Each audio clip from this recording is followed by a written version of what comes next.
Hi everyone, welcome back to my channel. My name is Gina Marie Agderian. I am the author of The Letters in the Old House, available on Amazon in paperback and Kindle. I will have a link to purchase the book in the description below. So today is another episode of Book Talk where I talk about a book that I recently read, what I liked, what I didn't like about it, and maybe help you determine if you would like to read this book. So today I'm talking about Meet Me at the Lake by Carley Fortune. This was the last book that I read in 2023.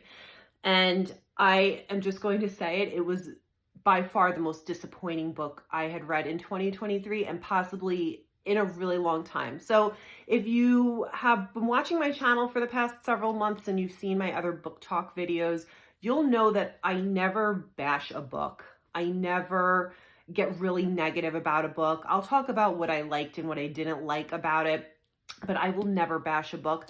I'm breaking my own rule here. I very strongly disliked this book for many reasons, and not just because I was looking forward to reading it and I was excited about it, but because of the premise of it. So just to kind of give you a little bit of an overview of what this is actually about. It's about a young woman named Fern who meets this guy named Will. They're in their early 20s, and they meet and they spend 24 hours together.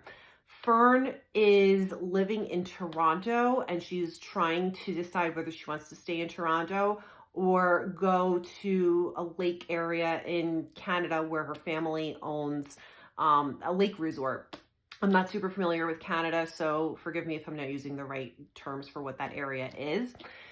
In 10 years, they don't ever see each other again. They're supposed to meet again at Fern's family's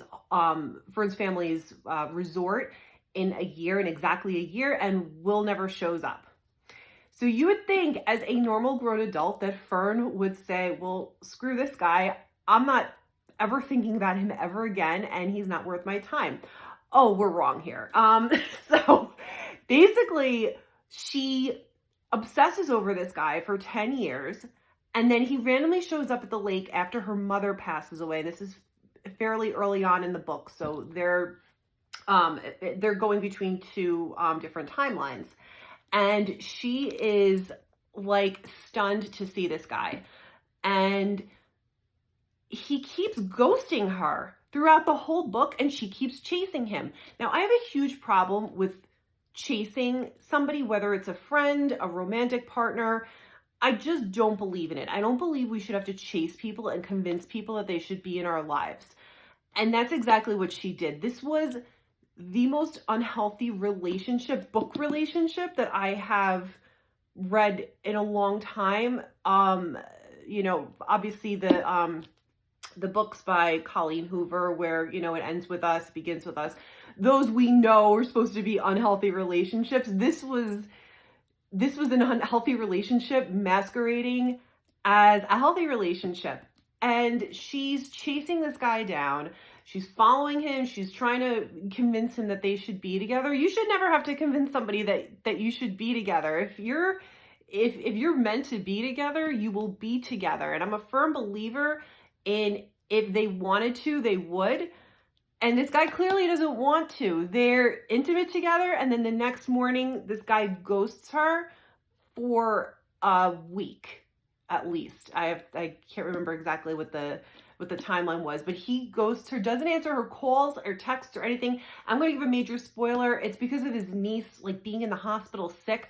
Okay, you couldn't take 2 seconds to text this woman back who obviously had very strong feelings for you.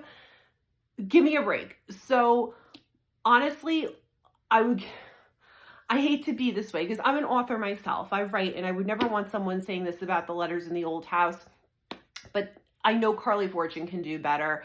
I did read Every Summer After, and I really enjoyed that book.